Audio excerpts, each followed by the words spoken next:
Morning সবাইকে। Good morning, good morning. কেমন আছেন সবাই?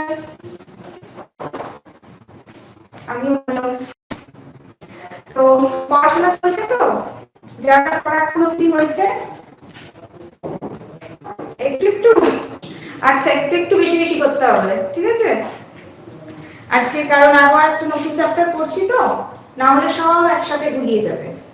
সেই জন্য একটু একটু করে বেশি বেশি করে পড়াটা কমপ্লিট করে রাখতে হবে আমাদের। হ্যাঁ, ওকে, চলুন আজকে আমরা নেক্সট চ্যাপ্টারটা শুরু করছি, ঠিক আছে?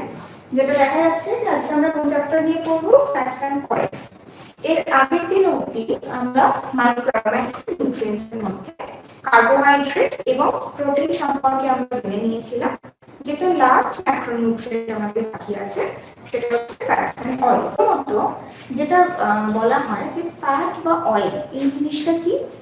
এটা কার্বোহাইড্রেটের ক্ষেত্রে আমরা যে দেখেছিলাম যা যা মলিকিউল দিয়ে একটা কার্বোহাইড্রেট তৈরি হচ্ছে, ওই সেম অ্যামাউন্ট অফ মলিকিউল দিয়ে কিন্তু এই ফ্যাটস এবং অয়েলস এইগুলো তৈরি হচ্ছে। অর্থাৎ এমন একটা অংশ, এবার মেনলি কি বলবো, যে এই ফ্যাটস বা অয়েল বা যেটাকে আমরা একসঙ্গে বলতে পারি লিপিড, এই লিপিডটা এমন একটা বায়োলজিক্যাল কম্পাউন্ড আমাদের হিউম্যান বডিতে বা যে কোনো লিভিং বডিতে এই ফ্যাটটা বা লিপিডটা এমন একটা বায়োলজিক্যাল কম্পাউন্ড যেটা কমপ্লিটলি ওয়াটারে ইনসলিউবল। কার্বোহাইড্রেটের ক্ষেত্রে আমরা দেখেছিলাম যে এটা কিন্তু ওয়াটার সলিউবল, সেটা কিছুটা গলে যেতে পারে, আবার পুরোপুরি না করলেও একটা অস্বচ্ছ একটা কিন্তু দ্রবণ তৈরি করতে পারে। বাট লিপিডটার ক্ষেত্রে এটা পুরোপুরিভাবে অদ্রবণীয়, অর্থাৎ কোনোভাবেই কিন্তু এটা জলের মধ্যে বা আমাদের বডিতে তো জল হিসাবে যেটা রয়েছে সেটা তো ব্লাড, তো সেই ব্লাডের মধ্যে কিন্তু কোনোভাবেই এটা ডিজলভ হতে পারে না, ঠিক আছে? এবং এই যে কার্বন, হাইড্রোজেন এবং অক্সিজেন, এই যে তিনটে ফর্ম রয়েছে, এই তিনটে ফর্ম কিন্তু এক্স্যাক্টলি হাইড্রোজেন আর অক্সিজেনটা থাকে সেই জলের অনুপাতে, অর্থাৎ সেই 2:1 এই হিসাবেই কিন্তু এগুলো থাকে। তবে এক্ষেত্রে দেখা যায় কি, যে কার্বোহাইড্রেটের থেকেও ফ্যাটের মধ্যে আমাদের এনার্জি ডেরিভেশনটা বেশি হচ্ছে। কার্বোহাইড্রেটে যেখানে আমরা 4.1 কিলোক্যালোরি এনার্জি পাচ্ছি, ফ্যাটের ক্ষেত্রে আমরা সেটা পাচ্ছি 9.3 কিলোক্যালোরি এনার্জি। এই লিপিডটা এমন একটা ইম্পর্টেন্ট কম্পাউন্ড বলতে পারি, যেখানে আমাদের যে ব্রেন স্ট্রাকচারটা রয়েছে, এই ব্রেন স্ট্রাকচারে ম্যাক্সিমাম পোর্শন কিন্তু আসছে লিপিড থেকে। শুধুমাত্র ব্রেন বলবো না, ব্রেন ছাড়াও আমাদের যে নার্ভ টিস্যুগুলো রয়েছে, আমাদের যে নার্ভাস সিস্টেমটা রয়েছে, এখানেও কিন্তু একটা ইম্পর্টেন্ট পার্ট আমরা বলতে পারি এই লিপিড। লিপিডের ক্ষেত্রে আমরা সবসময় যদি সোর্সের কথা ভাবি, তাহলে সবসময় যে লিপিডের সোর্সকে আমরা যে কোনো তেল জাতীয় খাবার, মানে ঘি, তেল, মাখন, এই জাতীয় জিনিসগুলো, এই যে আমরা শুধুমাত্র লিপিডের সোর্স বলে জানবো, যাবে না, মানে বলে আপনাদের স্ক্রিনটাকে জুম করতে হবে, বাট এইখানে স্ক্রিনটাকে তো বড় করা যাবে না। আচ্ছা, তো যেটা বলছিলাম যে লিপিডের ক্ষেত্রে আমরা সবসময় যদি ভাবি যে ওই তেল, ঘি, মাখন এই জিনিসটাই শুধু লিপিড, তা কিন্তু নয়। আমাদের পুরো নেচারের মধ্যে প্রত্যেকটা খাবারের মধ্যে যেরকম কার্বোহাইড্রেট রয়েছে, যেরকম প্রোটিন রয়েছে, ঠিক সেরকমই কিন্তু লিপিড বা ফ্যাটটাও রয়েছে। সেটা অ্যানিমাল ফুড হতে পারে, প্লান্ট ফুড হতে পারে, দুটো ধরনের খাবারের মধ্যে কিন্তু আমরা লিপিড বা ফ্যাট পেয়ে থাকি। এবার এর আগের দিনকে যখন আমরা ফান্ডামেন্টালস পড়ছিলাম, তখন বোধহয় বলেছিলাম যে লিপিড এই জিনিসটা তো সেম, লিপিড, ফ্যাট, অয়েল সবই সেম, মানে সবারই ক্যারেক্টারিস্টিক গুলো কিন্তু সেম। বাট তাও এদেরকে কেন আমরা ফ্যাট আর অয়েল এরকম দুটো আলাদা আলাদা ভাগে বলছি, কারণ ফ্যাট যেটা সেটা ইউজুয়ালি রুম টেম্পারেচারে সলিড অবস্থায় থাকে। অর্থাৎ সেটা আমরা যদি রুম টেম্পারেচারটাকে একটা নর্মাল, একটা স্ট্যান্ডার্ড টেম্পারেচার যদি 20 থেকে 25 ডিগ্রি সেন্টিগ্রেড ধরে নিই, তাহলে সেখানে যেগুলো সলিড অবস্থায় রয়েছে সেটা হচ্ছে ফ্যাট, আর যেটা প্রতিটা ক্ষেত্রে লিকুইড অ্যামাউন্টে মানে লিকুইড অবস্থায় থাকছে তাকে আমরা বলতে পারবো অয়েল। এই দুটো বেসিক ডিফারেন্স থাকে ফ্যাট আর অয়েলের কনসিস্টেন্সির মধ্যে, ঠিক আছে। আমরা যেরকম এর আগে কার্বোহাইড্রেট বা প্রোটিনের ক্লাসিফিকেশন সম্পর্কে পড়েছিলাম, ঠিক সেরকমই আজকে আমরা সবার প্রথমে জানবো লিপিডের ক্লাসিফিকেশন সম্পর্কে। এই লিপিডের ক্লাসিফিকেশনের ক্ষেত্রে কিন্তু বলা যেতে পারে যে লিপিডকে আমরা বিভিন্ন ভাগে ভাগ করে উঠতে পারি, যেরকম অবশ্যই সিম্পল লিপিড, তারপরে চলে আসে আমাদের কম্পাউন্ড লিপিড এবং তারপরে চলে আসে ডিরাইভড লিপিড। এই সিম্পল লিপিডের মানেটা কি? সিম্পল লিপিড মানে হচ্ছে যেখানে লিপিডের মধ্যে শুধুমাত্র লিপিড, বা যদি আরো ভেঙে বলি তাহলে বলতে পারি ফ্যাটি অ্যাসিড,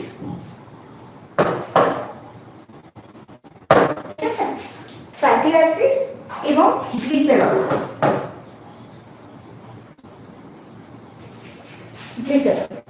এই দুটো জিনিস মিলে তৈরি হচ্ছে, তাদেরকে আমরা বলবো সিম্পল লিপিড, যেটা আলটিমেটলি আমরা আবার এই ডিরাইভড লিপিডে পাই, মানে যেটা আমরা খেলাম সেটাই আমার শরীরে গিয়ে যখন ভেঙে গেল, ভেঙে গিয়ে এই ফ্যাটি অ্যাসিড আর গ্লিসারল তৈরি করলো।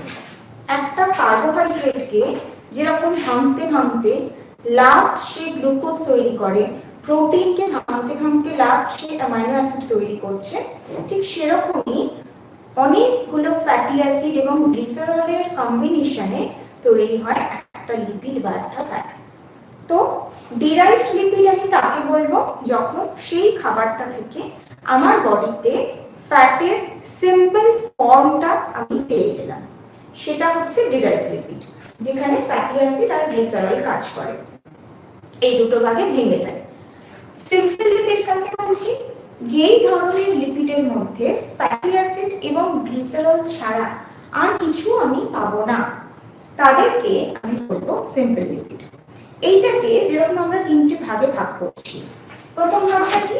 একটা হচ্ছে ফ্যাট, ঠিক আছে। তো ফ্যাটের মানেটা কি? ফ্যাট মানে হচ্ছে যেখানে এই দুটো জিনিস রয়েছে, অর্থাৎ ফ্যাটি অ্যাসিড রয়েছে এবং গ্লিসারল রয়েছে, ঠিক আছে। এই দুটো মিলিয়ে যেটা তৈরি হচ্ছে তাকে আমরা বলবো ফ্যাট। এখান থেকে এই যে বিভিন্ন কথা শুনলাম যে ট্রাইগ্লিসারাইডের কথা আমরা অনেকবার শুনেছি, ট্রাইগ্লিসারাইড এই টার্মটা, তো এই ট্রাইগ্লিসারাইডটা ফ্যাট থেকে তৈরি হতে পারে, ঠিক আছে। ফ্যাটকেই আমরা আরেকটা নাম বলতে পারি ট্রাইগ্লিসারাইড। এই ট্রাইগ্লিসারাইড মানে কি?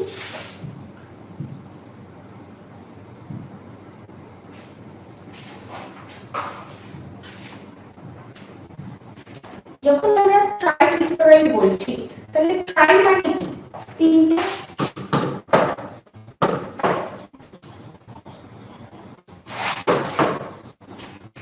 এখানে ট্রাই মানে তিনটে, ঠিক আছে। এবং গ্লিসারাইড মানে হচ্ছে গ্লিসারল। তো ট্রাইগ্লিসারাইড মানে হচ্ছে তিনটে ফ্যাটি অ্যাসিড থাকছে এখানে, ওকে, তিনটে ফ্যাটি অ্যাসিড মলিকিউল এবং একটা গ্লিসারল। এই টোটাল জিনিসটা নিয়ে তৈরি হচ্ছে একটা ফ্যাট, ওকে। এই তিনটে ফ্যাটি অ্যাসিড আর একটা গ্লিসারল মলিকিউল নিয়ে একটা ফ্যাট তৈরি হয়। এবারে এইটা এটা যখন ভাঙে, আমাদের বডিতে যখন ভেঙে যায়, তখন ও কি তৈরি করে, ট্রাইগ্লিসারাইড থেকে তৈরি হয়ে যায় ডাইগ্লিসারাইড। ঠিক আছে, ডাইগ্লিসারাইড মানে যেখানে দুটো ফ্যাটি অ্যাসিড আর আরেকটা গ্লিসারল। তার মানে কি হচ্ছে, এই যে বললাম না আমার বডিতে ডিরাইভড পাচ্ছি মানে ফ্যাটি অ্যাসিড পাচ্ছি, তো ফ্যাটটা তো একটা যেটা আমার বডিতে এখনো রয়েছে, ভাঙা হয়নি, সেখান থেকে আমার বডি একটা ফ্যাটি অ্যাসিড নিয়ে নিল। ওকে, এরপরে আবার আমার শরীরে কিন্তু এই ডাইগ্লিসারাইড থেকে ভাঙবে মনোগ্লিসারাইডে ভাঙবে। মনো কথাটার মানে এক, অর্থাৎ একটা ফ্যাটি অ্যাসিড আর একটা গ্লিসারল। তার মানে ছিল কটা, দুটো, হয়ে গেল কটা, একটা। তাহলে এখানেও কিন্তু আরেকটা ফ্যাটি অ্যাসিড আমার বডি ডিরাইভ করলো। ঠিক আছে, এইভাবে স্টেপ বাই স্টেপ আমার বডিতে কি হচ্ছে, এই ফ্যাটি অ্যাসিড গুলো পাচ্ছি। এবং ফ্যাট যতবার ভাঙছে ততবার কিন্তু গ্লিসারল তৈরি হচ্ছে, এটাও মাথায় রাখতে হচ্ছে। যতবার ফ্যাট ভাঙবে ও ততবার গ্লিসারল তৈরি করবে। এই গ্লিসারলটাই আস্তে আস্তে কিন্তু কোলেস্টেরলে ট্রান্সফার হতে পারে। ওকে, এই যে ফ্যাটটার কথা বললাম, এই ফ্যাটের কমন এক্সাম্পল গুলো কি, ঘি, মাখন বা নারকেল তেল, যেটা বলে থাকি নারকেল, অন্যান্য তেলের কথা কিন্তু হচ্ছে না, শুধুমাত্র নারকেল তেলের কথা হচ্ছে। কারণ নারকেল তেল কিন্তু এমনিতে জমে যেতে পারে, যদি ঠান্ডা হয় সেটা জমে যায়, সলিড হয়ে যাচ্ছে। তাহলে এই জিনিসগুলোর মধ্যে অর্থাৎ ফ্যাটের আমরা সোর্স হিসেবে বলতে পারি ঘি, বাটার এন্ড কোকোনাট অয়েল। ওকে, এই জিনিসগুলোকে আমরা ফ্যাটের মধ্যে রাখলাম। নেক্সট এবারে কি বলছি, অয়েল। যখন অয়েলের কথা বলবো, অয়েলটা কি, মেইনলি যেটা দেখা যাচ্ছে, যেটা সাধারণত সলিড নয়, নরমাল লিকুইড টেম্পারেচারে, মানে নরমাল টেম্পারেচারে যেটা লিকুইড অবস্থায় থাকছে, সেটাকেই আমরা বলে দিচ্ছি যে এটা হচ্ছে অয়েল।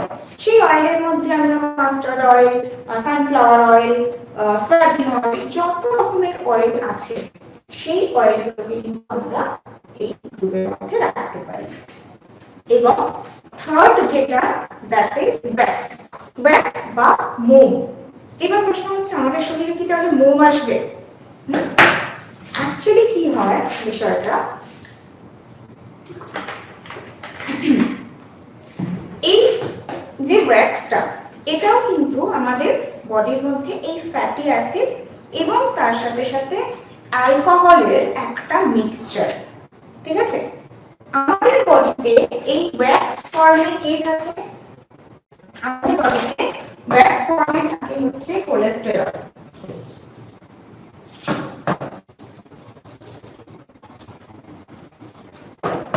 ঠিক আছে, কোলেস্টেরলটাই আমাদের বডির মোম বা ওয়্যাক্স আমরা বলতে পারি।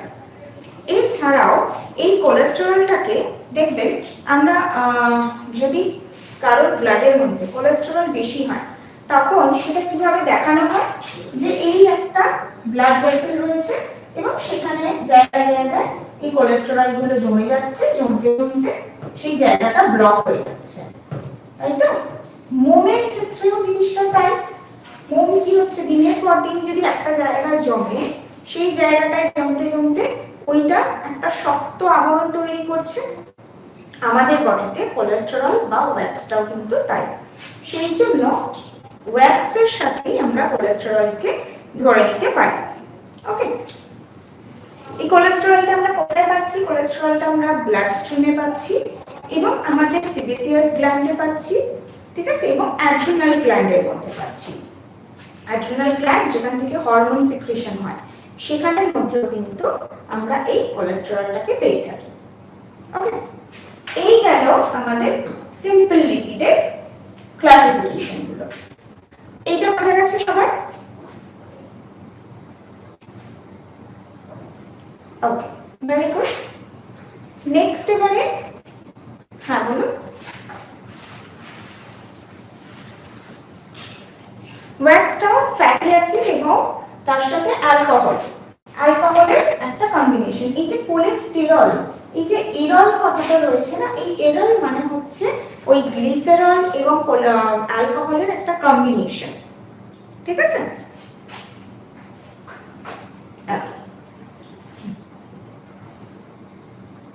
অয়েল আমরা যে কোনো কিছু বলতে পারি, সেটা যে ধরনের দানাশস্য থেকেই, যেই দানাশস্যকেই চিপলে আমরা অয়েল পাবো, সেটাই অয়েলের উদাহরণ। সেটা আমি সর্ষের তেল হতে পারে, সূর্যমুখীর তেল হতে পারে, সয়াবিন তেল হতে পারে, বাদাম তেল হতে পারে, যে কোনো কিছু হতে পারে সেটা, ঠিক আছে? হ্যাঁ বলুন। অ্যালকোহলের সোর্স,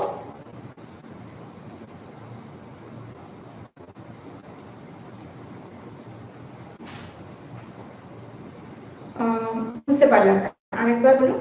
এই যে গ্লিসারলটা আমাদের বডিতে তৈরি হচ্ছে না, এই গ্লিসারলটাই হচ্ছে এক ধরনের অ্যালকোহল। মানে আমরা যখন খাবার খাই, অ্যালকোহল মানে কি, এক ধরনের গ্যাস ফর্মেশন হচ্ছে অ্যালকোহলের নরমাল যে স্ট্রাকচারটা, সেই স্ট্রাকচারটাও তো একটা কেমিক্যাল স্ট্রাকচার। এবার প্রত্যেকটা বডি কিন্তু ওই কেমিক্যাল, ওই কেমিস্ট্রি নিয়েই একটা পুরো বডি তৈরি হচ্ছে। তো আমরা যখন খাবার খাচ্ছি, আমাদের বডিতে কিন্তু অ্যালকোহল তৈরি হচ্ছে, ঠিক আছে? এক একটা খাবারের সাথে আরেকটা খাবারের রিঅ্যাকশনের ফলে অ্যালকোহল তৈরি হয়। যখন আমরা অতিরিক্ত ফ্যাটি ফুড খাচ্ছি, তখনও আমাদের বডিতে অ্যালকোহল প্রোডাকশন হচ্ছে। আমরা যখন কার্বোহাইড্রেট বেশি করে খাচ্ছি, দু রকমের কার্বোহাইড্রেট খাচ্ছি, ধরুন এই যে রুটি আর আলু তরকারি, দু রকমের কার্বোহাইড্রেট খাচ্ছি, তখনও আমাদের বডিতে অ্যালকোহল তৈরি হতে পারে, ঠিক আছে? আলটিমেটলি গ্লিসারল মানে হচ্ছে এক ধরনের অ্যালকোহল, ঠিক আছে?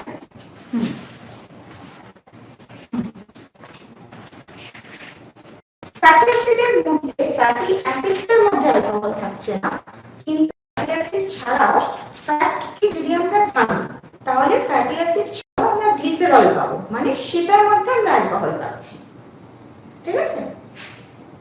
পাচ্ছি, হ্যাঁ। সেই জন্যই যাদের ফ্যাটি লিভার হচ্ছে, অ্যালকোহলিক ফ্যাটি লিভার যেরকম হয়, সেরকম অতিরিক্ত যদি তেল জাতীয় খাবার খাওয়া হচ্ছে, ফ্যাটি ফুড খাওয়া হচ্ছে, তাহলে তার নন অ্যালকোহলিক ফ্যাটি লিভারও হচ্ছে, কারণ লিভারে অতিরিক্ত ফ্যাট জমে যাচ্ছে।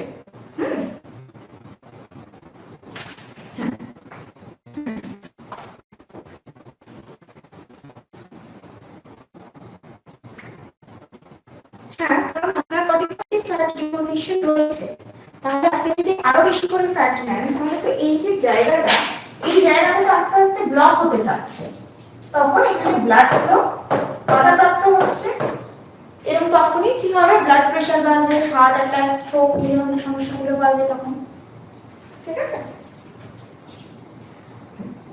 এরপরে আমরা যেটা দেখব সেটা হচ্ছে কম্পাউন্ড লিপিড, বা কম্পাউন্ড মানে এর আগে আমরা কি পড়ে এসেছি, কম্পাউন্ড কথাটার মানে কি, একসঙ্গে যোগ হওয়া। তাহলে কম্পাউন্ড লিপিড মানেও তাই, যেখানে ফ্যাটি অ্যাসিডের সাথে সাথে, ফ্যাটি অ্যাসিড বা গ্লিসারল, এটার সাথে অন্য আরেকটা কোনো নন ফ্যাটি সোর্স যোগ হচ্ছে, তাকে আমরা বলবো কম্পাউন্ড লিপিড। যেরকম প্রথম উদাহরণ আমরা কি দেখছি, গ্লাইকোলিপিড। এই গ্লাইকোলিপিডটা কি, প্রথমত গ্লাইকোলিপিডের মধ্যে কি রয়েছে, গ্লাইকোজেন অর্থাৎ গ্লুকোজ এবং তার সাথে লিপিড, এই দুটো একসঙ্গে রয়েছে। এবং এই গ্লাইকোলিপিডটা প্রচুর পরিমাণে কিন্তু আমাদের ব্রেনের মধ্যে পাওয়া যায়, কারণ আগের দিন বোধহয় বলছিলাম যে আমাদের ব্রেন কিন্তু গ্লুকোজকে খুব ভালোভাবে আইডেন্টিফাই করতে পারে। আমাদের ব্রেনের যদি ফুড বলতে পারি, ফুড হচ্ছে সেই গ্লুকোজ, এবং সেই জন্য আমাদের ব্রেনের মধ্যে কিন্তু গ্লাইকোলিপিডটা অনেকটা পরিমাণে পাওয়া যায়।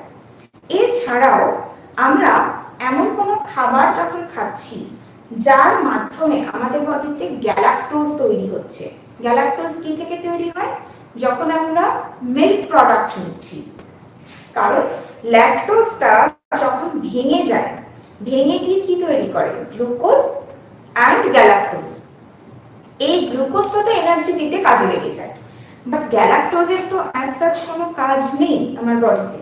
তো ওই গ্যালাক্টোজটা কিন্তু তখন গ্লাইকোলিপিড তৈরির কাজে কাজে লাগে। গ্লাইকোলিপিডের একটা প্রধান ক্যারেক্টারিস্টিক আমরা বলতে পারি এই গ্যালাক্টোজ।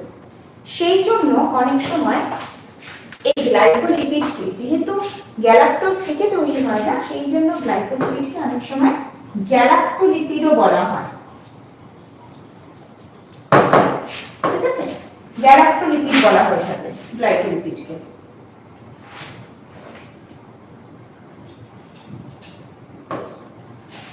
ওকে, এইটা গেল। এই গ্লাইকোলিপিডটা মেইনলি তাহলে কি কি নিয়ে তৈরি হচ্ছে? গ্লাইকোলিপিড বা গ্যালাক্টোলিপিডের মধ্যে আমার থাকছে ফ্যাটি অ্যাসিড, ঠিক আছে, ফ্যাটি অ্যাসিড থাকছে, গ্লাইকোজেন থাকছে, এবং এর সাথে কিছু পরিমাণে কিন্তু নাইট্রোজেনও আমরা পেয়ে থাকি। নাইট্রোজেন পেয়ে থাকি, কিছু পরিমাণে নাইট্রোজেন বেস আমরা এই গ্লাইকোলিপিডের মধ্যে পেয়ে থাকি। ওকে, নেক্সট যেই টাইপটা সেটা হচ্ছে ফসফোলিপিড।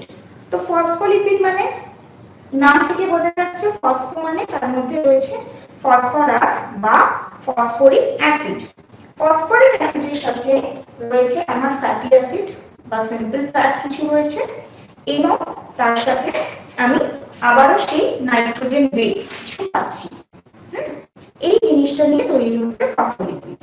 এগুলো মেইনলি আমরা যেখানে দেখতে পাই সেটা হচ্ছে আমাদের মেইনলি যে কাজে ব্যবহার হয় এগুলো, সেটা আমাদের বডির মধ্যে বা আমাদের ব্লাডের মধ্যে বা সেল মেমব্রেনের মধ্যে কিন্তু এই ফসফোলিপিডটা আমরা পেয়ে থাকি।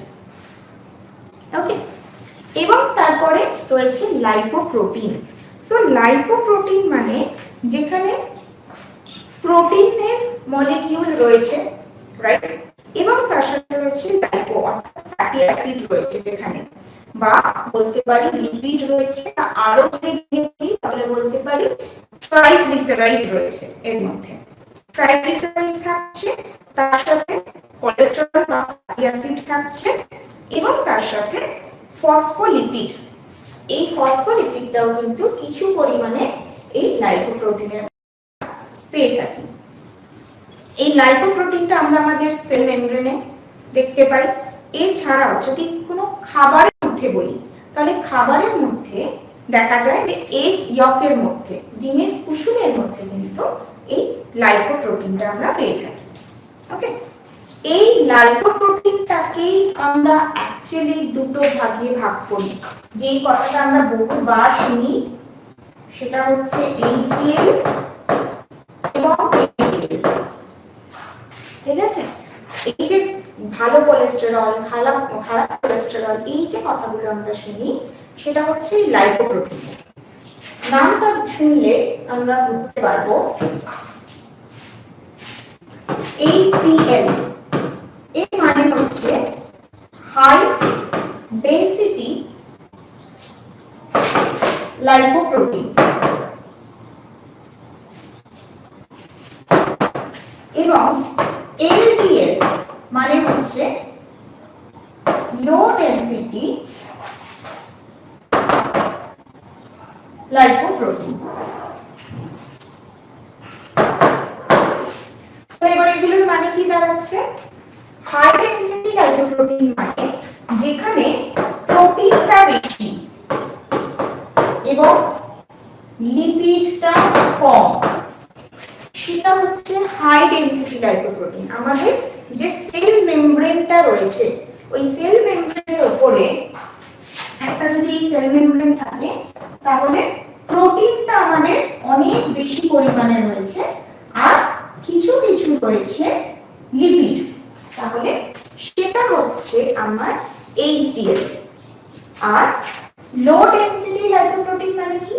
যেখানে প্রোটিনটা কম, ডেনসিটিটা অনেক কম প্রোটিনের, কিন্তু লিপিডটা বেশি রয়েছে, সেই অবস্থাটাকে আমরা বলবো লো ডেন্সিটি লাইপোপ্রোটিন। এই জন্যই যে ভালো কোলেস্টেরল বা খারাপ কোলেস্টেরলের কথা বলা হয়, সেখানে এই স্টেজটাকে আমরা বলতে পারি গুড কোলেস্টেরল, কারণ এখানে ফ্যাট বা লিপিডের পরিমাণ কম, প্রোটিনের পরিমাণ বেশি। আর এলডিএলকে আমরা বলি ব্যাড কোলেস্টেরল। ওকে, এইটুকু বোঝা যাচ্ছে সবার? এটার মধ্যে কারোর কোনো ডাউট আছে কিনা দেখুন আগে।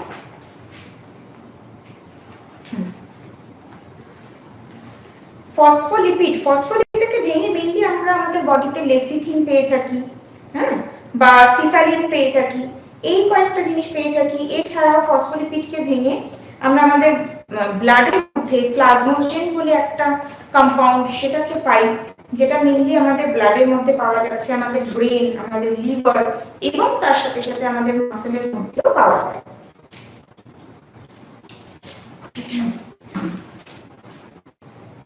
আর কারো কোনো ডাউট এটা থেকে?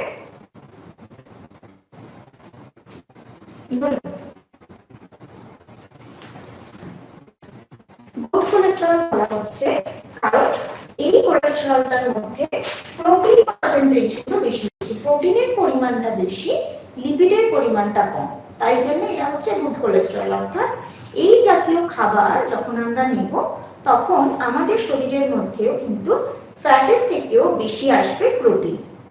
ঠিক আছে? আর কোনো ডাউট এখান থেকে?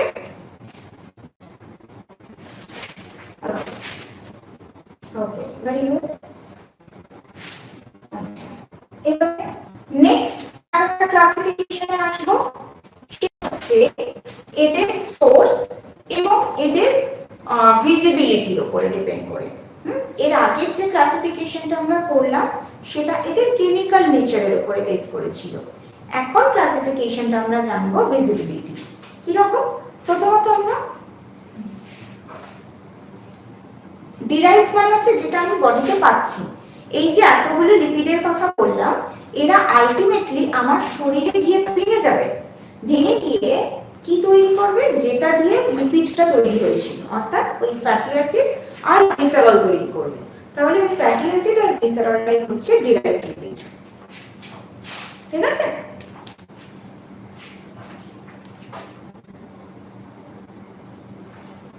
কাজ করবে একদম।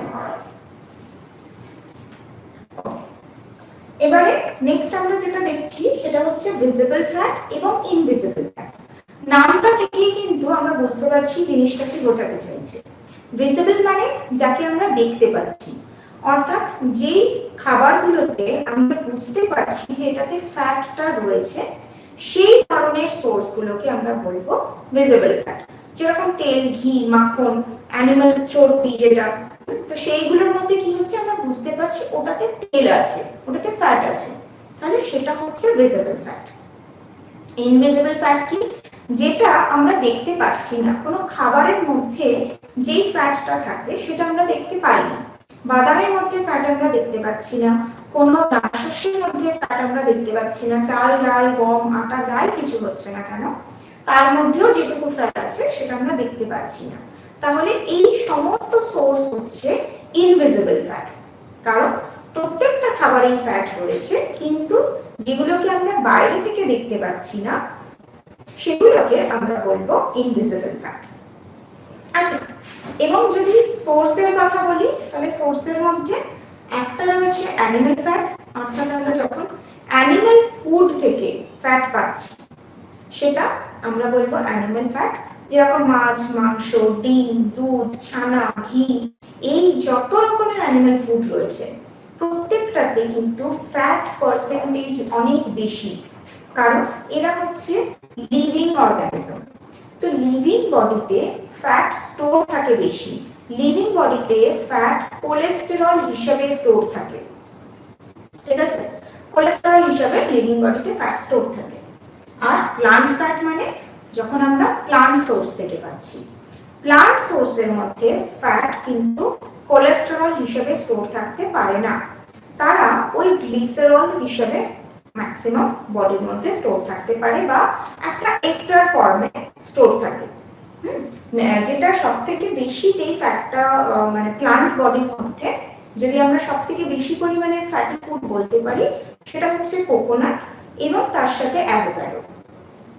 এই দুটোই কিন্তু প্লান্ট সোর্সের মধ্যে সবথেকে হাইয়েস্ট ফ্যাট সোর্স। বাকি সমস্ত প্লান্ট বডির মধ্যেকার ফ্যাট কিন্তু অতটাও ক্ষতিকারক হয় না। কেন হয় না সেটাও বলছি।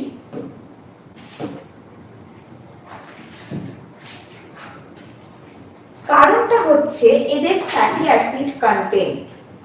ঠিক আছে, ফ্যাটি অ্যাসিড কন্টেন্টের মধ্যে কি হয়, ফ্যাটি অ্যাসিডের মধ্যে কিন্তু বিভিন্ন ধরনের ফ্যাটি অ্যাসিড আমরা দেখে থাকি। এই যে আমার বডিতে ডিরাইভড ফ্যাট হিসেবে আমি পেলাম, অর্থাৎ ফ্যাটি অ্যাসিড এবং গ্লিসারল পেলাম, এই ফ্যাটি অ্যাসিডটা কিন্তু বিভিন্ন রকমের হয়। ওকে, কি রকম হয়? প্রথমত যেটা বলছি সেটা হচ্ছে স্যাচুরেটেড ফ্যাটি অ্যাসিড। এই স্যাচুরেটেড ফ্যাটি অ্যাসিড বলতে আমরা কি বুঝবো? স্যাচুরেটেড ফ্যাটি অ্যাসিডস মানে হচ্ছে, আমি যদি কেমিক্যাল স্ট্রাকচারে বলি তাহলে যে কার্বনগুলো রয়েছে, মানে কার্বনের সাথে হাইড্রোজেন অক্সিজেন যে বন্ডে থাকে সেটা হচ্ছে সিঙ্গেল বন্ড। সিঙ্গেল বন্ডে থাকছে, অর্থাৎ এক বন্ধনে যুক্ত থাকছে, সেটা হচ্ছে স্যাচুরেটেড ফ্যাটি অ্যাসিড।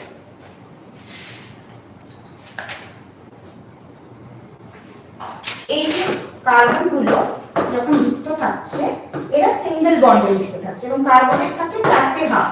তো 4টে হাতেই 4টে মলিকিউল যোগ করা থাকে, সেগুলোকে বলা হয় স্যাচুরেটেড ফ্যাটি অ্যাসিড। এবং এদের ক্ষেত্রে আমরা এক্সাম্পল হিসেবে বলতে পারি যেরকম palmitic acid, butyric acid, stearic acid. এই নামগুলো একটু লিখে দিই, যদিও খুব বেশি যে আমাদের জানতে হবে এটা তা নয়, স্টিল কিছুটা তো জেনে রাখা ভালো। তাহলে স্যাচুরেটেড ফ্যাটি অ্যাসিড কে আমরা শর্ট ফর্মে লিখি SFA। S for saturated, F for fatty, A for acid. ঠিক আছে, এই SF এর সোর্স গুলো কি কি? Like palmitic acid,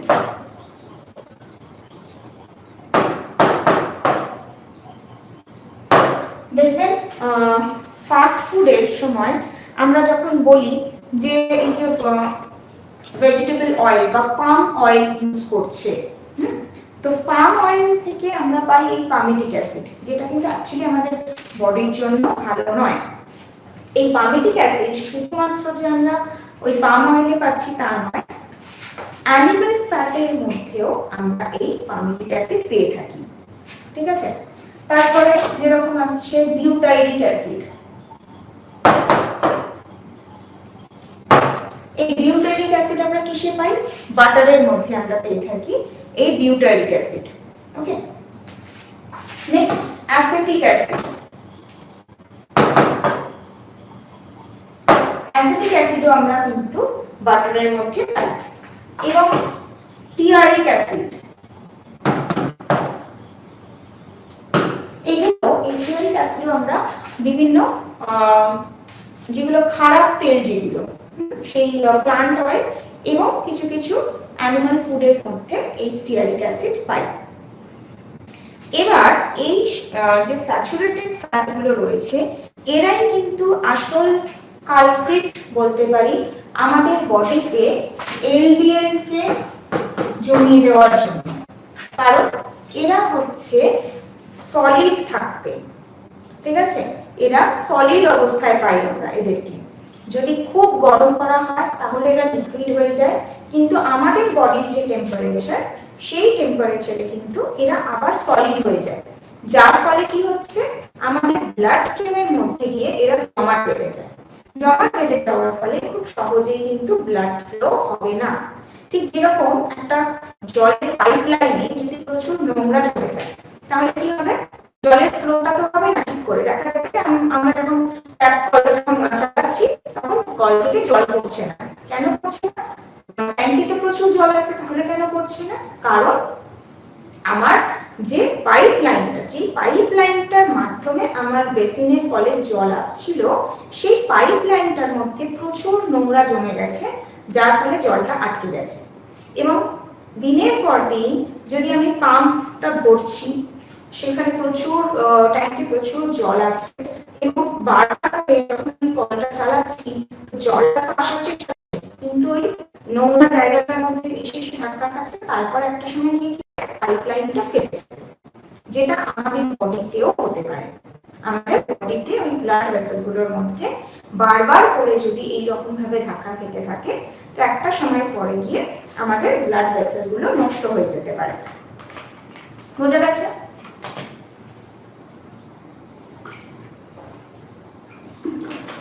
palmitic acid, butyric acid, stearic acid এবং অ্যাসিটিক অ্যাসিড।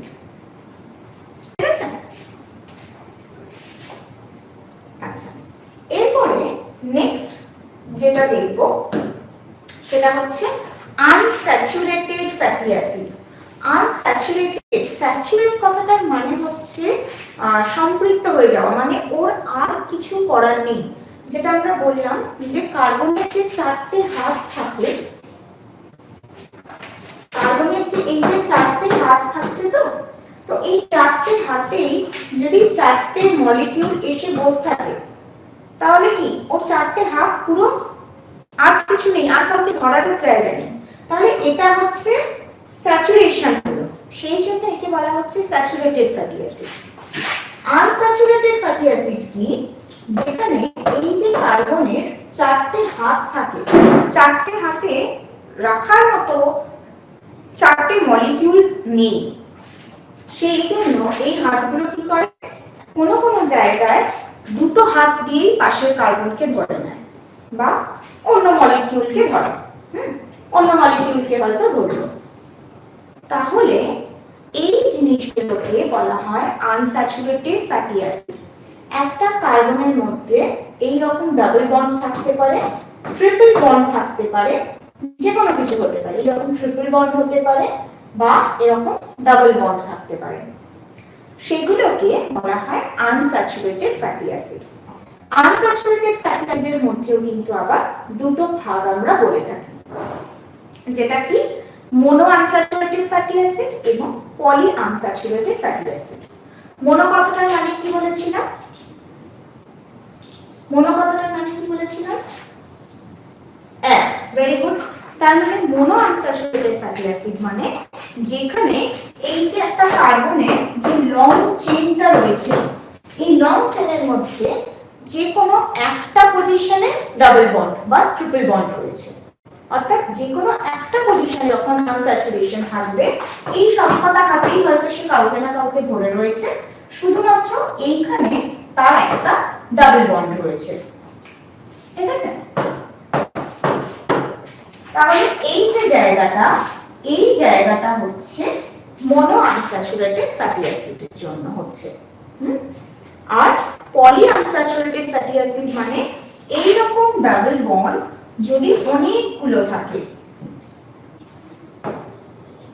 এইরকম ডাবল বন্ড যদি অনেকগুলো দেখা যায়, অর্থাৎ একেও বেশি যদি আমার একটা কার্বনের এই যে ফ্যাটের যে চেইন, সেখানে যদি এরকম ডাবল বন্ড অনেকগুলো থাকে, তাহলে তাকে আমরা বলবো পলি আনস্যাচুরেটেড ফ্যাটি অ্যাসিড। এবার বিষয়টা হচ্ছে, আমরা যদি কেমিক্যালি এত কিছু নাও ভাবতে চাই, তাও আমাদেরকে কি দেখতে হচ্ছে, যে খাবারের মধ্যে আনস্যাচুরেটেড ফ্যাটি অ্যাসিডের পরিমাণটা বেশি, সেটা আমার বডিতে কম ক্ষতিকারক। তার মধ্যে আবার মোনো থেকেও বেশি হচ্ছে পলি আনস্যাচুরেটেড ফ্যাটি অ্যাসিড। যে খাবারের মধ্যে পলি আনস্যাচুরেটেডের পরিমাণ বেশি, সেগুলো আমার শরীরের জন্য বেশি বেনিফিটেড হচ্ছে। এবং পলি আনস্যাচুরেটেড ফ্যাটি অ্যাসিড কি আমরা দুটো ভাগে ভাগ করি, যে এই নামগুলো আমরা এখন হয়তো অনেক কমন হয়ে গেছে এই টার্মটা, সেটা হচ্ছে ওমেগা 3 ফ্যাটি অ্যাসিড এবং ওমেগা 6 ফ্যাটি অ্যাসিড। ঠিক আছে?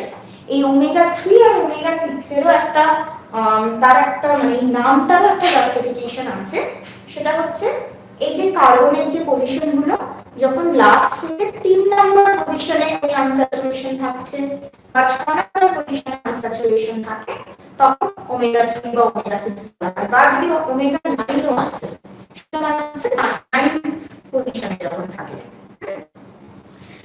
বিশেষ করে এই যে আনস্যাচুরেটেড ফ্যাটি অ্যাসিড গুলোর কথা বলছি, এই আনস্যাচুরেটেড ফ্যাটি অ্যাসিডস এর সোর্স গুলোকে আমরা কি হিসেবে বলতে পারি? আনস্যাচুরেটেড ফ্যাটি অ্যাসিডের সোর্স যেটাকে ইউএফএ বলে দিচ্ছি, যেগুলো ইউএফএ বলে না। হ্যাঁ, আনস্যাচুরেটেড ফ্যাটি অ্যাসিড কি ইউএফএ বলে না, এসএফএ স্যাচুরেটেড ফ্যাটি অ্যাসিড কে বলে, বাট আনস্যাচুরেটেড কি ইউএফএ বলে না। কারণ আনস্যাচুরেটেড তো দুটো ভাগ আছে, মোনো আনস্যাচুরেটেড এবং পলি আনস্যাচুরেটেড। সেই জন্য আমাকে স্পেসিফিকেশনটা দিতে হয় মুফা, অর্থাৎ mono unsaturated fatty acid or পুফা বা পলি আনস্যাচুরেটেড ফ্যাটি অ্যাসিড, এই স্পেসিফিকেশন গুলো দিতে হয়। তো মোনো আনস্যাচুরেটেড এই যে আনস্যাচুরেটেড ফ্যাটি অ্যাসিড গুলো রয়েছে, এদের কিছু কিছু আমরা এক্সাম্পল দেখব। যেরকম হচ্ছে ওলেইক অ্যাসিড, যেটা এই যে আনস্যাচুরেটেড ফ্যাটি অ্যাসিড গুলো, এই সবগুলো কিন্তু আমরা প্ল্যান্ট অয়েলে পাই। ঠিক আছে, অ্যানিমাল ফুডের মধ্যে কিন্তু আনস্যাচুরেটেড ফ্যাটি অ্যাসিড পাওয়া যায় না, প্ল্যান্ট ফুডে পাই। ওলেইক অ্যাসিড, তারপরে হচ্ছে linoleic acid, next linolenic acid,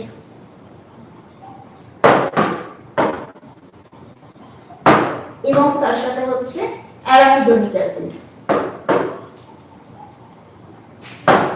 এগুলোর মধ্যে এই অ্যারাকিডোনিক অ্যাসিডটাই বা অ্যারাকিডোনিকও বলা হয়, এই অ্যারাকিডোনিক অ্যাসিডটাই একমাত্র আমরা পেয়ে থাকি অ্যানিমাল ফুড। অ্যানিমাল ফুড মানে শুধুমাত্র হচ্ছে fish liver oil.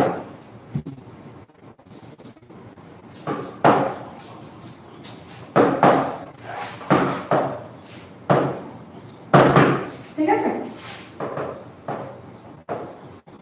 Fish liver oil, সেই ফিশটা কি সি ফিশ বা কোল্ড ওয়াটার ফিশ, যেরকম স্যালমন বা হ্যালিবার্ট, কড, এই ধরনের ফিশ লিভার অয়েলের মধ্যে আমরা এই অ্যারাকিডোনিক অ্যাসিডটা পেয়ে থাকি। All those fatty acids are the unsaturated fatty acids. ঠিক আছে, এই এত কি বোঝা গেছে? এগুলোর মধ্যে দেখুন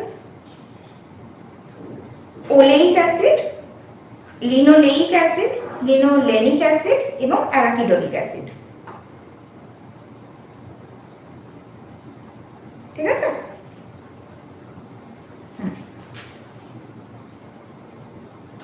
ম্যাক্সিমামটাই প্ল্যান্ট থেকে পাই এক্সেপ্ট হচ্ছে অ্যারাকিডোনিক অ্যাসিড। এবং এগুলোর মধ্যে এই ওলেইক অ্যাসিডটা হচ্ছে মুফা সোর্স, অর্থাৎ এর মধ্যে আমরা মোনো আনস্যাচুরেটেড ফ্যাটি অ্যাসিড পাই, এই দুটোর মধ্যে আমরা পুফা পাই। লিনোলেনিক আর লিনোলেইক অ্যাসিডের মধ্যে আমরা পুফা পাবো। ঠিক আছে, আচ্ছা, এরপরে নেক্সট যেটা থাকে সেটা হচ্ছে ট্রান্স ফ্যাটি অ্যাসিড এবং সিস ফ্যাটি অ্যাসিড। ট্রান্স আর সিসের ব্যাপারটা হচ্ছে বেসিক্যালি যখন একই দিকে, অর্থাৎ এই যে কার্বনের যে বন্ডগুলো হচ্ছে এর যে চারটে হাত থাকছে, এই ট্রান্স বা সিস ফ্যাটি অ্যাসিড গুলো কিন্তু আনস্যাচুরেটেড মধ্যেই পাওয়া যায়। যেখানে ধরুন এই যে ডাবল বন্ড হয়ে গেছে এখানে, তার মানে কি কার্বনের কটা হাত হয়েছে? এই একটা, এই দুটো, তাহলে এই কার্বনটার আমার কটা হাত রয়েছে? এখানে একটা, এখানে একটা, দুটো, এই একটা তিনটে, এই একটা চারটে, চারটে হাত হয়ে গেল। সেম আমি যদি এই পাশের কার্বনটারও চারটে হাত আমার লাগবে, কিভাবে হচ্ছে?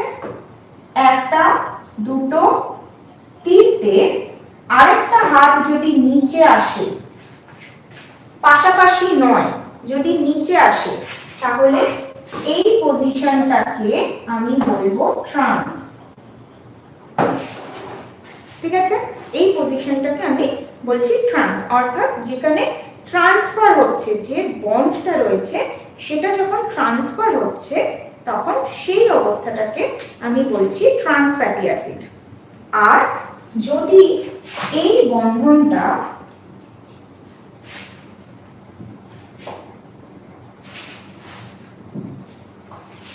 যদি এইটা এই একই দিকে দেখা যায় তখন আমি ওই পজিশনটাকে বলবো সিস পজিশন বা সিস ফ্যাটি অ্যাসিড।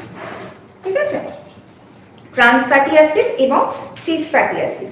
এই যে সিস ফ্যাটি অ্যাসিড, এটা সাধারণত মুফার ক্ষেত্রে আমরা দেখতে পাই। যে মুফার যে সোর্সগুলো রয়েছে সেগুলোর ক্ষেত্রে আমরা সিসটা দেখতে পাই। কিন্তু এক্ষেত্রে একটা সমস্যা হয় কি, যে অনেক সময় হয় না কিছু হাইড্রোজেনেটেড অয়েল লাইক বনস্পতি বা মার্জারিন, এই যে এগুলো তো একটা প্লান্ট ফুড, প্লান্ট ফ্যাট বলতে পারি। সেই প্লান্ট ফ্যাটটার মধ্যে হাইড্রোজেন গ্যাস চালনা করার ফলে সেটা ওরকম সলিড হয়ে যায়। সেইটা কিন্তু তখন মানে যদিও সেটার মধ্যে মুফা ছিল একটা সময়, বাট তার মধ্যে যখন আমি হাইড্রোজেন গ্যাস পাঠালাম তার ফলেই কিন্তু সেটা আমার বডির জন্য ক্ষতিকারক হয়ে যাচ্ছে বা সেটা ট্রান্স ফ্যাটে পরিণত হচ্ছে। এই ট্রান্স ফ্যাটটা আমার বডির জন্য ক্ষতিকারক। বোঝা গেল? ট্রান্স ফ্যাটি অ্যাসিড আমার বডির জন্য ক্ষতিকারক, এবং ট্রান্স ফ্যাটি অ্যাসিড না বলে যদি আমরা ট্রান্স ফ্যাট বলি তাহলে এই টার্মটা আমাদের কাছে কিছুটা কমন লাগবে। দেখবেন বিভিন্ন প্যাকেটের পিছনে লেখা থাকে zero trans fat, zero cholesterol, এরকম জিনিস কিছু লেখা থাকে। তো এই ট্রান্স ফ্যাটটা অ্যাকচুয়ালি আমার হার্টের জন্য ভালো নয়। কারণ এই ট্রান্স ফ্যাটটাই একটা সময় মানে ট্রান্স ফ্যাটের যে ক্যারেক্টারিস্টিক সেটা অলমোস্ট ওই ট্রাইগ্লিসারাইডের মতো, যে কিনা জমে যেতে পারে বডির মধ্যে। ওকে, এইটুকু বোঝা গেছে? এইটুকুর মধ্যে কারো কোনো ডাউট?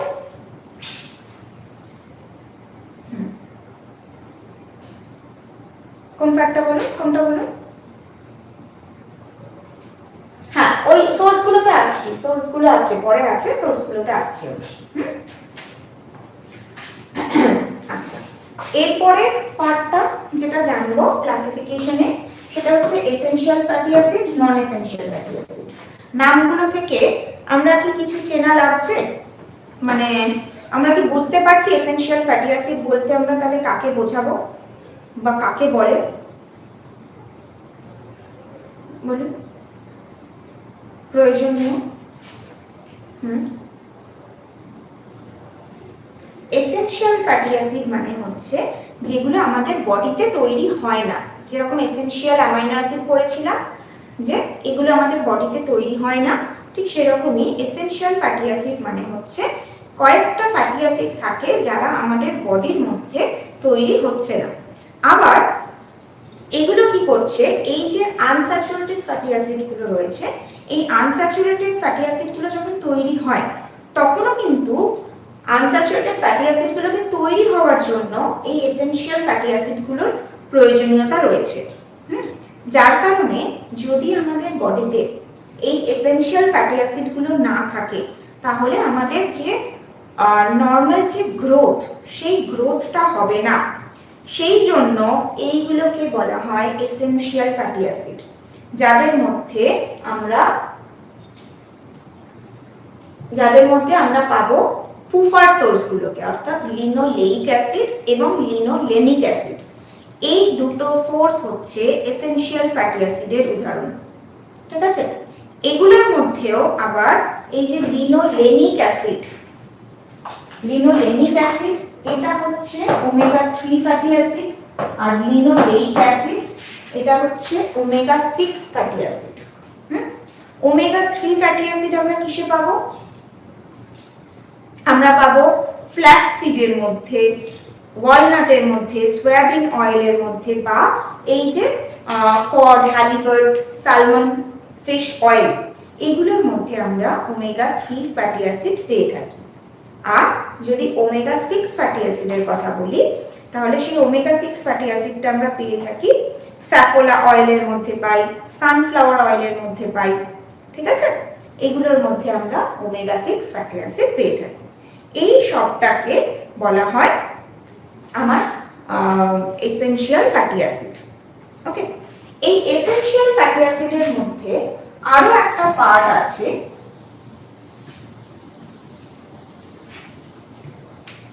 যেটা হচ্ছে DHA বা ডোকোসা হেক্সানোইক অ্যাসিড। ডোকোসা হেক্সানোয়িক অ্যাসিড বা DHA। এটাও এক ধরনের ওমেগা 3 ফ্যাটি অ্যাসিড বলতে পারি, যেটা অ্যাকচুয়ালি আমাদের ব্রেন ডেভেলপমেন্টের জন্য ইম্পর্টেন্ট। আমাদের ব্রেন ডেভেলপমেন্ট যখন হচ্ছে তার একদম প্রাইমারি স্টেজ বলা যেতে পারে, মানে এই DHAটাই হচ্ছে ওই ব্রেন ডেভেলপমেন্টের জন্য একটা প্রাইমারি উপাদান বলতে পারি। এবং এই DHAটা আমরা বিভিন্ন সি ফিশ অর্থাৎ সামুদ্রিক মাছের মধ্যেও কিন্তু DHA আমরা পেয়ে থাকি।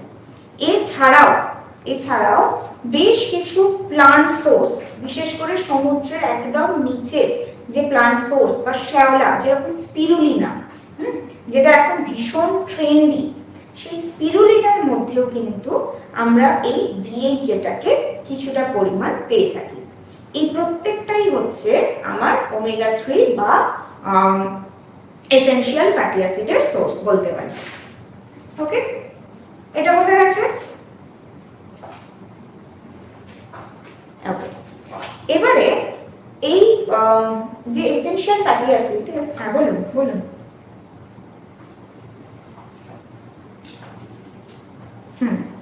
সয়াবিন অয়েল লেখা আছে, পিডিএফ এর মধ্যেও লেখা থাকবে। সয়াবিন অয়েলের মধ্যে আমরা পাই, হ্যাঁ, এছাড়াও সালমন মাছের মধ্যে আমরা পাই ওমেগা 3। ঠিক আছে?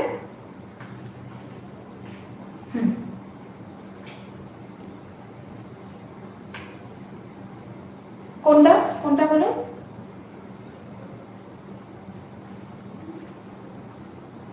হ্যাঁ হ্যাঁ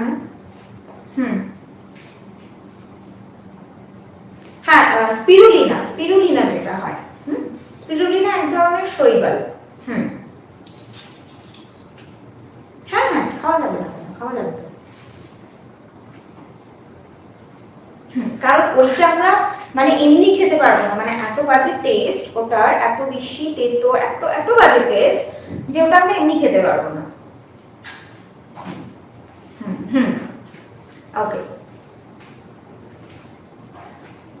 এই যে সুশি প্ল্যাটারে কি ব্যবহার হয় আমি সত্যিই জানি না, ওই জন্য না আমি আপনাকে এক্স্যাক্টলি বলতে পারবো না।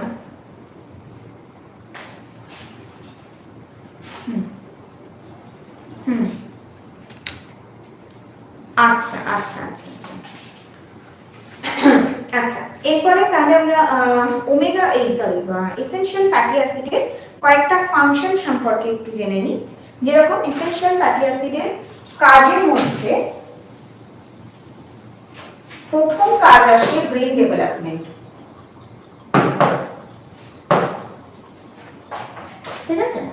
বিশেষ করে বাচ্চাদের ক্ষেত্রে ব্রেন ডেভেলপমেন্ট করতে কিন্তু এই এসেনশিয়াল ফ্যাটি অ্যাসিড গুলোর প্রয়োজন। নেক্সট হচ্ছে গ্রোথের জন্য, বডি গ্রোথ, তার জন্য এসেনশিয়াল ফ্যাটি অ্যাসিড গুলোর প্রয়োজন হচ্ছে। আমাদের ভিশন হেলথকে ইমপ্রুভ করতে এসেনশিয়াল ফ্যাটি অ্যাসিডের প্রয়োজনীয়তা আছে। নেক্সট হচ্ছে এই এসেনশিয়াল ফ্যাটি অ্যাসিড গুলোই যখন ভিটামিন এ এর সঙ্গে যুক্ত হয়ে কি করছে, আমাদের ইমিউন সিস্টেমকে ইমপ্রুভ করছে।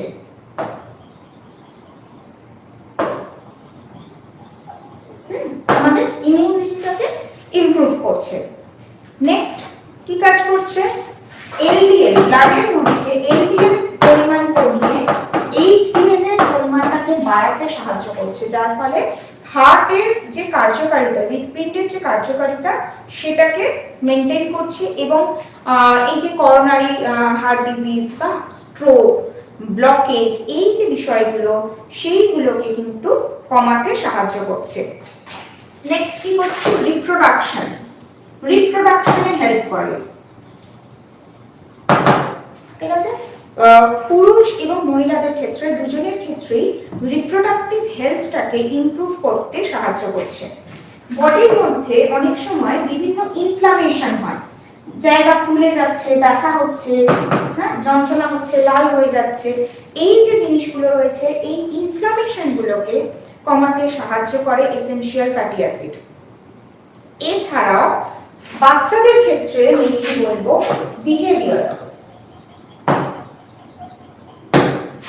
বিহেভিয়ারাল চেঞ্জেস গুলোকে মেনটেন করছে, অর্থাৎ একটা বাচ্চা কিভাবে কতটা হাসি খুশি থাকবে, বাইরের জগতের সাথে কিভাবে মেলামেশা করবে, তার ব্যবহারটা কিরকম হবে, এই পুরোটা আমাদের এসেনশিয়াল ফ্যাটি অ্যাসিড কিন্তু হেল্প করছে।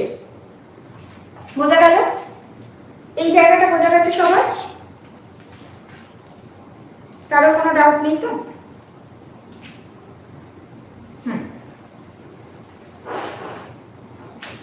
রিপ্রোডাকশনের পরে হচ্ছে ইনফ্লামেশন। ঠিক আছে, ইনফ্লামেশন।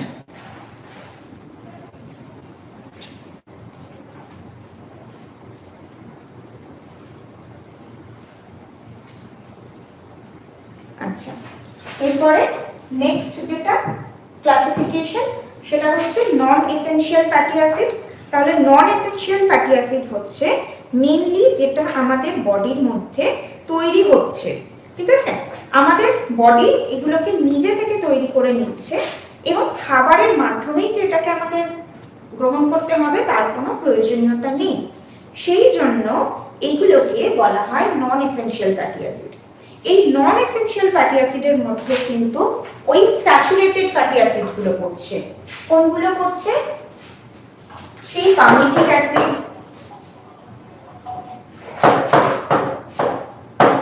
স্টিয়ারিক অ্যাসিড,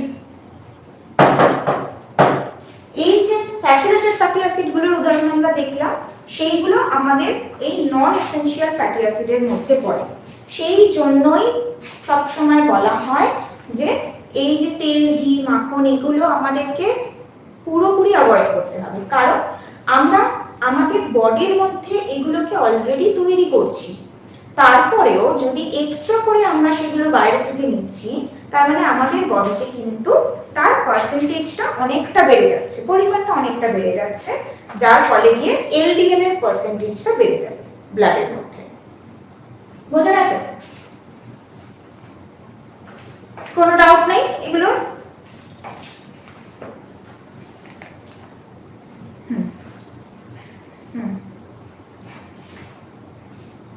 কেন খাবে, মানে কি জন্য খেতে বলে, কি কারণ?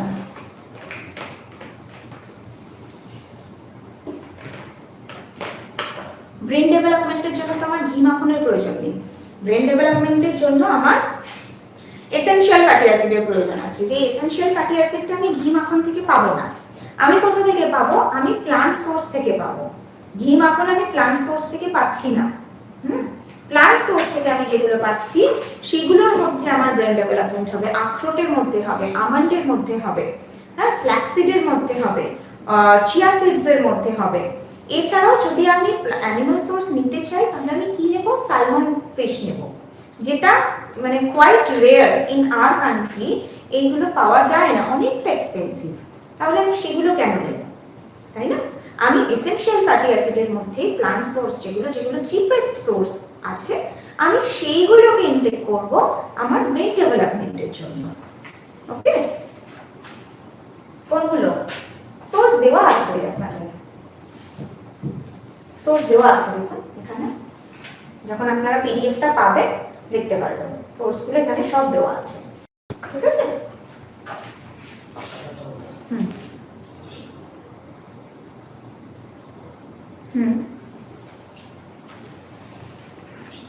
ফ্যাটি লিভারকে কন্ট্রোল করা মানে হচ্ছে আপনাকে ফ্যাটের সোর্সটা কমিয়ে দিতে হবে এবং অতিরিক্ত পরিমাণে আমাকে, মানে নর্মাল পরিমাণে আমাকে ফাইবার রিচ খাবারটা খেতে হবে, তাহলেই আমি আমার ফ্যাটি লিভারটাকে ধীরে ধীরে রিভার্স করে নিতে পারবো। ঠিক আছে, শুধুমাত্র ফ্যাটের সোর্সটাকে যদি আমরা কমিয়ে দিই এবং কার্বোহাইড্রেটের মানে সিম্পল কার্বোহাইড্রেট সোর্সটা যদি কমিয়ে দিয়ে আমরা প্রোটিন এবং তার সাথে ফাইবার রিচ ফুডটাকে ইনটেক করতে পারি, তাহলে কিন্তু আমরা ফ্যাটি লিভারের ক্ষেত্রে ওই সিচুয়েশনটাকে রিভার্স করতে পারবো। ঠিক আছে?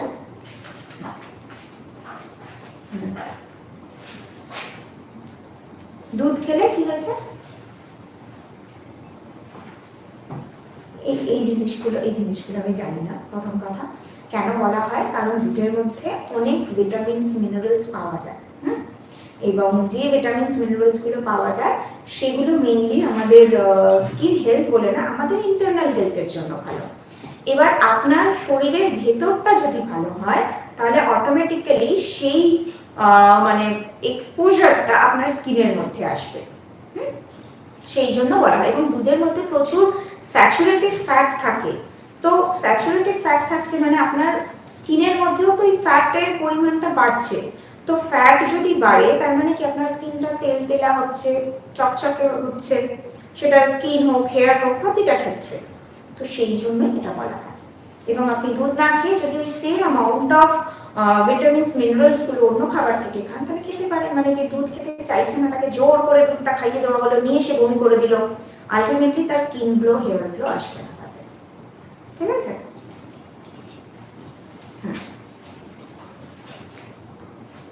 হ্যাঁ, এখানে দেওয়া যাবে না, সব দেওয়া যায়। ঠিক আছে, চলুন তাহলে আজকের মতন আমরা এত অবধি পড়লাম। ঠিক আছে, এই সোর্স অবধি পড়লাম। এরপরের দিনকে আমরা ডিফারেন্ট ফাংশনস গুলো নিয়ে জানবো ফ্যাটের। ওকে, তাহলে আজকের মতন ক্লাসটা এখানে এন্ড করি। নেক্সট উইকে দেখা হচ্ছে, তাহলে নেক্সট মানডে 11:30টার সময় দেখা হচ্ছে সবার সাথে। ওকে, থ্যাংক ইউ সবাইকে। Have a good day.